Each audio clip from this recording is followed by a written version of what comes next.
So let's go, Brandon. How's it going? Hey, how's it going, Bart? Pretty good, pretty good. Yeah, I got a 2-5 hand here at the parks.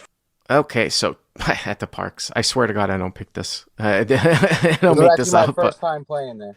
oh, really? You're not from Philly or what? No, I live in Connecticut. Okay, well, 2-5 at the parks. Not Fun heard for the that. trip for We've heard that weekend. story before. 1K cap, right? Yep, 1K cap, about one K effective. Okay, about 1K effective. Okay, So pre-flop action, fold to the cutoff, who opens to 25, pretty standard. And I'm in the small blind with 10 of spades, 10 of diamonds, and I three bet to 100, okay. and the cutoff calls heads up, about 200 in the middle. So, okay, kind of this is a more standard type of setup that you would see in a typical game as opposed to some of the stuff that we will commonly see in live games. It's cut off to 25, 5x open, so pretty big. And you 3 bet to 4x from small blind with 10-10 and cutoff calls. Okay, it's pretty good so Yep, far. yep.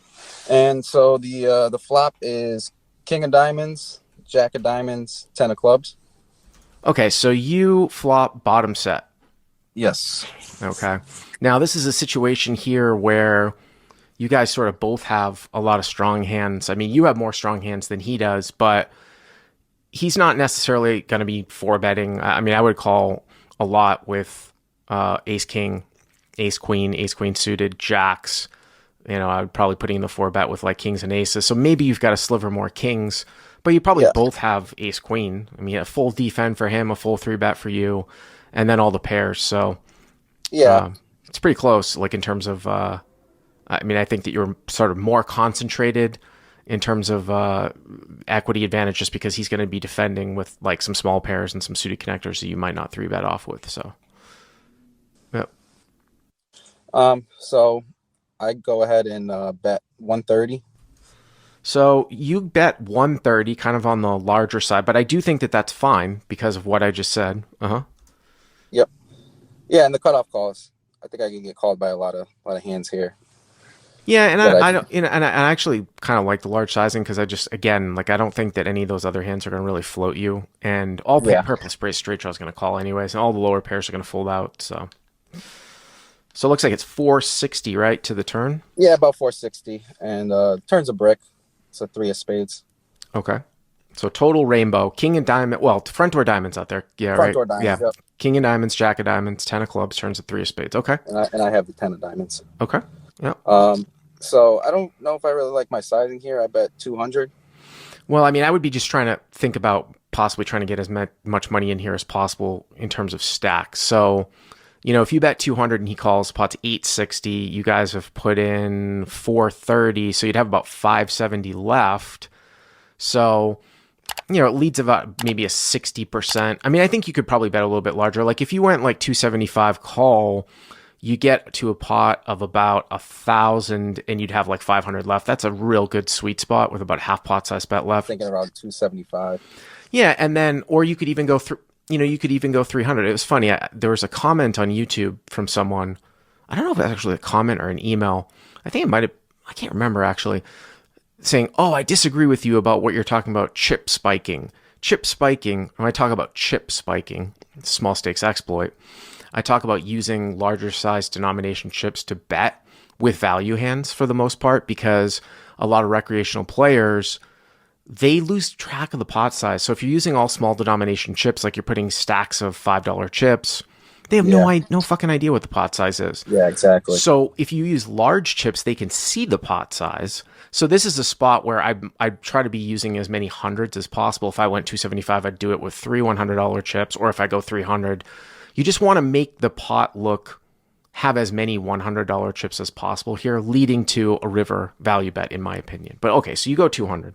200. All And right. yeah, the cutoff calls. All right. So cutoff calls, and now we're at 860. 860. Okay. Yeah.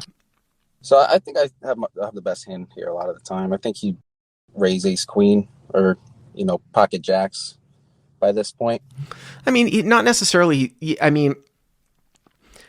I think if he's got jacks, I mean, if I'm your opponent and I have jacks, like, yeah, I'm probably not playing it defensively, right? Like, it's just we're never folding, so you know, we're just like allowing scare cards to come off. I mean, we lose to ace, queen, and king. So I'm probably get on board with you. I mean, you'll see like hands like ace, queen, and diamond slow played, right? Where, they're blocking. Yeah, I think maybe that's the only ace queen I would think. Yeah, something like that. So, I mean, I Then like another diamond. If he doesn't, another diamond will kill his action. Sure. I mean, I think you do have the best hand here, a ton, right? Yeah. So the river's kind of a bad card. It's the ace of clubs. All right. So it's an ace of clubs river. So again, the final board here for the podcast people. Again, if you're a Crush Live Poker subscriber, even at the basic level, you get this as a podcast, and we put up this live unlisted feed. You get access to it. It's still amazing. I know it's not a troll anymore. How many people on YouTube say, "Oh, is this a repost of a hand?"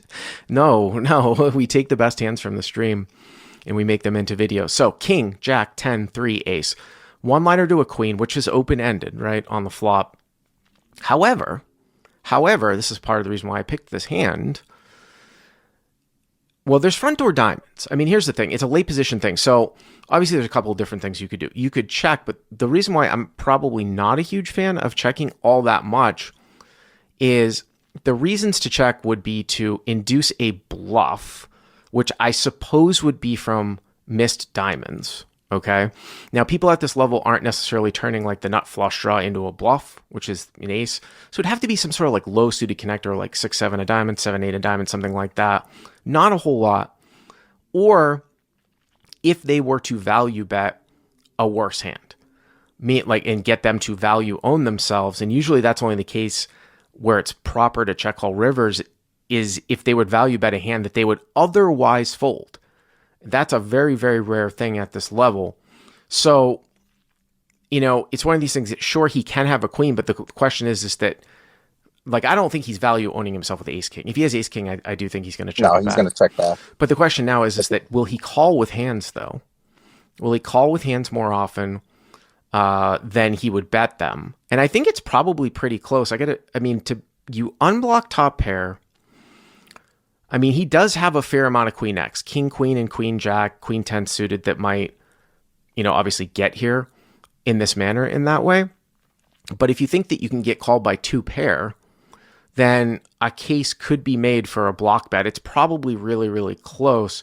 I do tend to make thin bets in this particular situation because people will call more often than, like I said, they will bet or they will bluff. So I can get on board here with a block. Yeah, that's what I was thinking. Like any like two pair kind of hand, we'll just kind of shrug call if I bet small enough. Yeah. So this guy Glitch47 in the live chat says, LOL. If you bet river, are you really beating half the calls? I think so. Yeah, like ace king. Again, if you had a hand like king jack that didn't raise, I just don't think that. Or if he runs into ace king, the only thing that's probably, honestly, you might even get like a call from a single pair nut flush draw. You never know. Yeah. You know what I mean? With like ace 5 of diamonds or something. That's ace 5 suited. Right. I mean, that's starting to get down there. And I think if you were to like say go crazy and jam for like 600, you start to value own yourself. But I could probably get on board. Yeah, here. no, I never considered jamming. I mean, if the river was a brick, I would probably jam. But with the 4-liner out there, I don't think much worse is going to call for a shove. So I mean, the only thing is that you are pretty pot stuck here though too. If someone brings up like if you go like 200 here, you only have like 370 left. So are you going to remember to fold if he raises? You know what I mean? Honestly, my plan was to bet fold. That was my plan. I did bet the river. How much did you bet? I bet 250. So hero bets 250 again. If he jams on you here, so I think you started with 570 moving to the river. So you only have 320 left. So if you go 250 and then the pot's going to be 1360 if he calls and then another, it's going to be like 1640, 1650, 320 for you to call. Some people forget to fold. So, it's pretty close here. If you're deeper, I definitely like the whole like block thing because people don't turn hands into bluffs enough. But if you jam, because it's a disaster if you block and then call because you feel like your pot's stuck. Yeah, I just didn't think anything worse was gonna jam if they did jam. It was just pretty much a queen only would jam. Yeah, I mean, anything better would have raised the flop or the turn. Yeah, and it's actually a lot closer than I think. I mean, my gut was to block, but I didn't realize right at the time with the only 570. It's really close, man. But okay, Yeah. so you go 250. Yeah, and the cutoff just calls. So cutoff calls. The board's King, Jack, 10, 3, ace. So if the cutoff just calls, you have to have the best hand, right? Unless he's got pocket Uh, jacks. he had pocket jacks. Yep. Oh. Yep. But if he's calling there with pocket jacks, I assume he's calling there with ace king or any other two pair. He Well, called pretty quickly. He didn't really think about it too long. yeah, I mean, interesting. I mean, I can really get, like I said, I think I kind of washed over it in the beginning. The more I think about it, though, I think what you can, I like the idea. It's just that when you get down to like, 50, 60% of pot size, you got to really, it's got to be close, like in the sense of, oh shit, like, is it, because am I going to cost myself the value bet that I'm trying to make because I'm going to call off, right? Exactly. Like if I had went 275 on the turn and then this river card comes, it's kind of probably check back because If you go I only 275 on the turn instead of 200, the pot is what, like, like 1,000, 1,010, and then you guys have what, 500? 500. Yeah, So you can't really block. yeah, because then I'd have to end up having to call off. Yeah, you can't really block with a half pot size bet left. Yeah. And it's pretty close. I mean, you got a half pot size bet left. Then it comes to, if you bet half the pot, will you get called more than 50% of the time by worse? 500 is a big bet at 2.5. Remember, the larger the bet size, that's another small stakes exploit from Crush Live Poker. Like, once you get to larger pot sizes, the sort of calling ranges do not relate to the percentage of pot. It's more of a absolute bet size, right? Yep. So, Definitely. interesting. Thank you very much for the call. Appreciate it.